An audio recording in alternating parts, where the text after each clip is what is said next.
तो अस्सलाम वालेकुम दोस्तों, उम्मीद करता हूँ आप लोग खैरियत से होंगे। मैं हूँ अबू हुज़ैफ़ा। आज के वीडियो में हम ब्रांचेस ऑफ फिज़िक्स के बारे में डिस्कस करने की कोशिश करेंगे कि कौन कौन सी ब्रांचेस हैं। बहुत सारी हैं और उनके अंदर हम क्या क्या चीज़ें पढ़ते हैं। हम सिर्फ थॉरोली उसे डिस्कस करने की कोशिश करेंगे।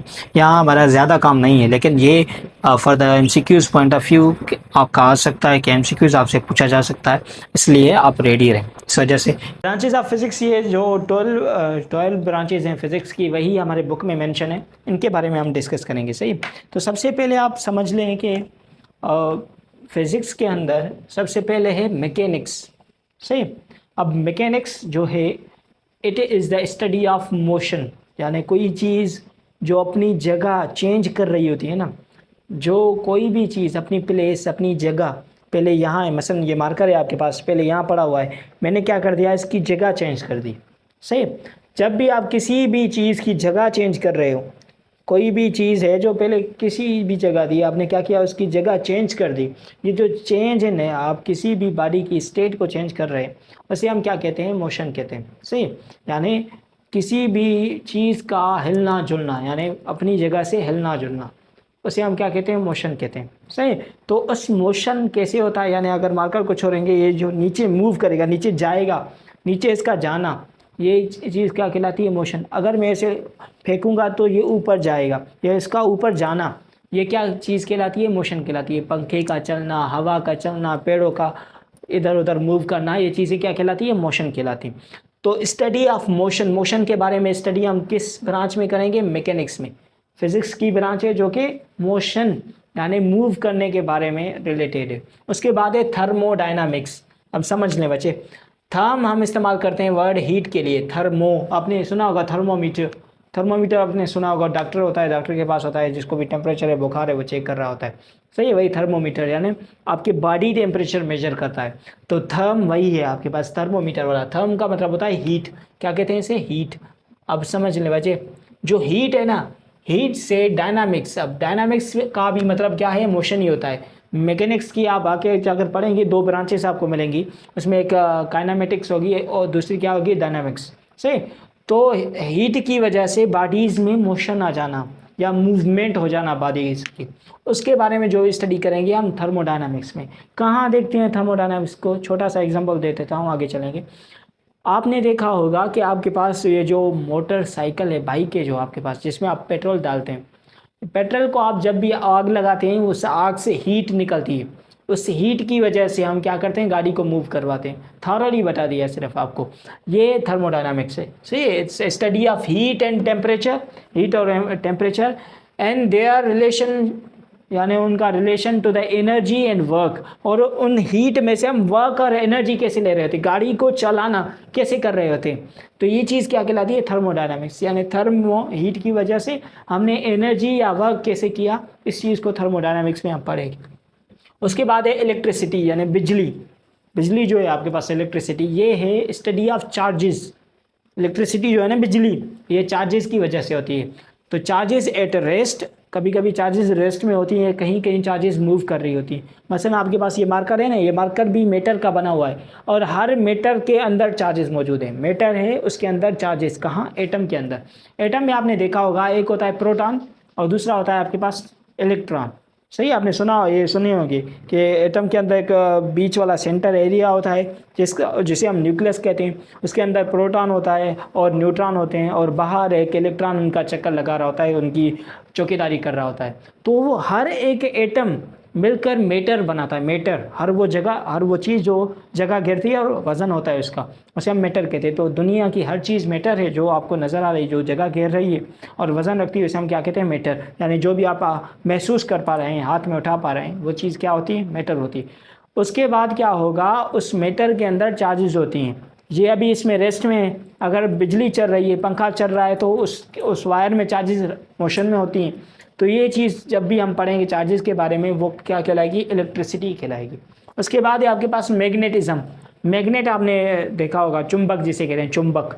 उसकी एक प्रॉपर्टी होती है। बहुत सारे ऐसे मटेरियल होते हैं जो कि चुंबक जैसी प्रॉपर्टीज़ रखते हैं, उनके बारे में स्टडी करना, चुंबक की स्टडी, और चुंबक कहाँ कहाँ हम इस्तेमाल करते हैं। मसलन आपने देखा होगा छोटी सी आपके पास मोबाइल होती है, वो चलो थैया थैया वाली वही, उसके अंदर भी आप जब भी उसे भी तोड़ रहे होंगे तो उसके लाउड में से आपको मिलेगा चुंबक।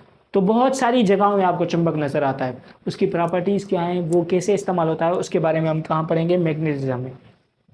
उसके बाद है आपके पास एटॉमिक फिजिक्स, एटॉमिक फिजिक्स, वही एटम जो मैंने यहाँ पर आपको बताया कि एटॉमिक यानी एटम के बारे में पढ़ना कि एटम किस किस चीज़ का बना हुआ है, एटम के अंदर क्या क्या चीज़ें हैं और वो कैसे बिहेव करती हैं, उनके बारे में पढ़ना किस ब्रांच में हम पढ़ेंगे, एटॉमिक फिजिक्स में।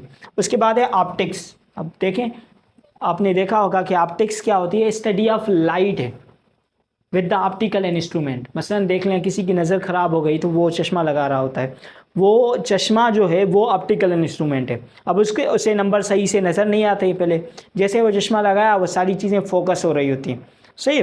तो वो क्या है, स्टडी ऑफ लाइट है, लाइट का एक बिहेवियर है। जो इमेज बन रहा था पहले हमारे यहाँ वो धुंधला था, फोकस्ड नहीं था। जैसे हमने ऑप्टिकल इंस्ट्रूमेंट लगा दिया, वो ऐनक लगा दी, चश्मा लगा दिया, उसके बाद सारी चीज़ें क्लियर नज़र आ रही है। चश्मा लगाओ ना सर, वही उसके बाद ही आपको चीज़ें नज़र आ गई सही से। तो वो चीज़ें हैं ऑप्टिक्स में हम पढ़ेंगे, लाइट के बारे में पढ़ना, लाइट ऑप्टिकल इंस्ट्रूमेंट कौन कौन से हैं, यानी माइक्रोस्कोप में जो आप लगाते हैं वो भी ऑप्टिक्स से, तो जिससे आप देख पाते हैं वो भी ऑप्टिक्स से, वैसे ही आपकी कैमरा है वो भी ऑप्टिक्स की बनी हुई है। तो ये चीज़ है, उसके बारे में पढ़ना, वो ऑप्टिक्स कहलाएगा।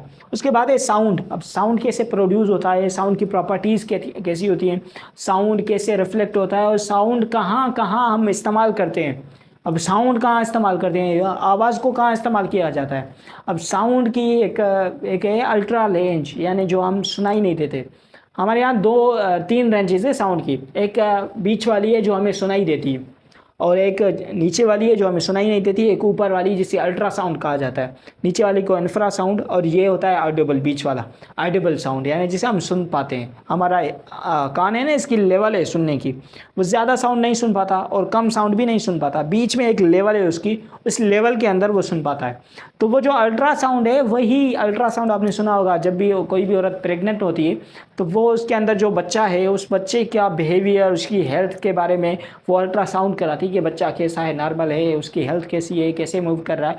वो अल्ट्रा साउंड यानी साउंड को इस्तेमाल करके हम वो इमेजेस बना रहे होते हैं छोटे से बच्चे के, जो पढ़ रहा होता है माँ के पेट में, उसकी पूरी स्ट्रक्चर बता देते हैं, उसकी हेल्थ बता देते हैं। वो साउंड की एप्लीकेशन है। ऐसी बहुत सारी हैं साउंड की एप्लीकेशन, उनके बारे में पढ़ेंगे कहाँ, साउंड फिजिक्स में।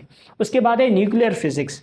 न्यूक्लियस वर्ड से लिया गया है, यानी एटम। यहाँ पर एटम जो हमने पढ़ा था ना, ये एटम होता है, ऐसे देखें, ये मसलन समझ लें, ये है आपके पास पूरा एटम। इस एटम में एक सेंट्रल पार्ट होता है जिसे हम क्या कहते हैं, न्यूक्लियस कहते हैं। क्या कहते हैं, न्यूक्लियस। और बाहर होते हैं जो चौकीदारी कर रहे होते हैं, उसे हम इलेक्ट्रॉन्स कहते हैं, ऐसे मूव कर रहे होते हैं, रिवॉल्व कर रहे होते हैं, यानी ये न्यूक्लियस और ये इलेक्ट्रॉन रिवॉल्व कर रहे हैं। सही है, समझ लें। देखें, एक छोटा सा एटम है, किसी ने आज तक देखा नहीं, उसके बारे में भी स्टडी कौन बता रहा है, फिजिक्स। और आगे आएगा एक बहुत बड़ी बॉडीज के बारे में स्टडी करना, वो भी फिजिक्स बताएगी।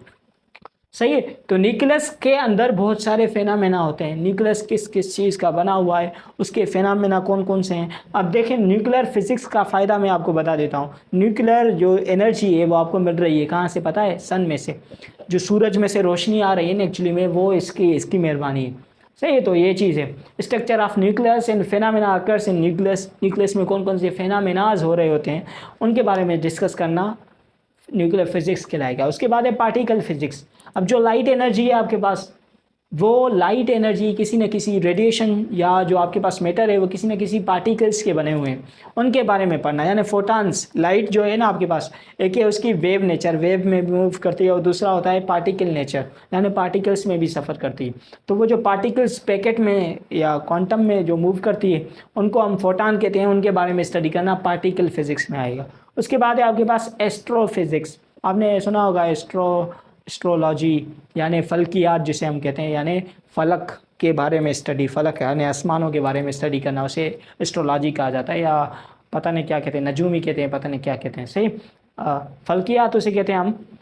तो वो जो पढ़ते हैं एस्ट्रोफिजिक्स, फिजिसिस्ट, वो क्या पढ़ते हैं, सेलेस्टियल बॉडीज़, जो भी बड़ी बड़ी बॉडीज़ हैं आपके पास आउटर स्पेस में, जितनी भी चांद सूरज सितारे जो भी आपको नज़र आ रहे हैं वो सेलेस्टियल बॉडीज़ पढ़ाती हैं। बड़ी, सबसे बड़ी दुनिया में सबसे बड़ा अगर आपको अभी नज़र आ रहा है वो सूरज होगा, उससे बड़ा भी है, बहुत सारी है, यानी गैलेक्सीज़ हैं, उससे बड़ी भी है कुछ, कोई ना कोई चीज़। सही है, तो कहने का मतलब अभी जो हमें नज़र आ रही है वो सूरज ही आपको नज़र आ रहा है, सबसे बड़ा है। और यहाँ छोटे से छोटा जो आपने कभी देखा भी नहीं उसके बारे में भी ये बता रहा है फिज़िक्स। और सबसे बड़ा यानी वो गैलेक्सीज़ के बारे में बताना भी फिज़िक्स के पास है। एस्ट्रोफिज़िक्स यानी वो जो सेलेस्टियल बॉडीज़ हैं, बड़ी बड़ी बॉडीज़ आउटर स्पेस में, दुनिया से बाहर जो चीज़ें मौजूद है, सूरज चाँद सितारे, वो जो चीज़ उनके बारे में स्टडी करना एस्ट्रोफिज़िक्स के, या एस्ट्रोफिज़िक्स में हम उसे स्टडी करते हैं।